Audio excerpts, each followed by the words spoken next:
சாணிலாம் வாரின் போய் கொட்டிட்டு தீனி போடுறேன். இப்போ மீனை கொட்டுகிறேன். அது சாதம் எல்லாத்தையும் மீன் குட்டையில் கொட்டுவேன். கொட்டிட்டு மறுபடியும் சோறு சாதத்தை மீந்ததெல்லாம் எடுத்துன்னு வந்து மீன் குட்டையில் கொட்டுவேன்.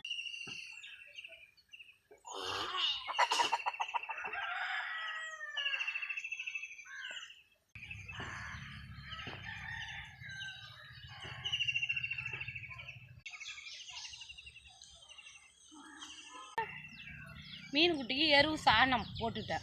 இப்போ வந்து தீனி போடுறேன். மீனுக்கு தீனி போடுகிறேன்.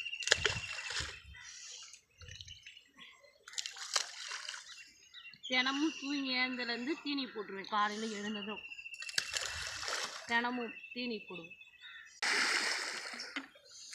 போய் சாப்பாடு செஞ்சு இப்போ வேலையெல்லாம் முடிச்சிட்டேன். இப்போ சாப்பிட போகிறேன். பண்ணுங்க, சப்ஸ்கிரைப் பண்ணுங்கள், கமெண்ட் பண்ணுங்கள்.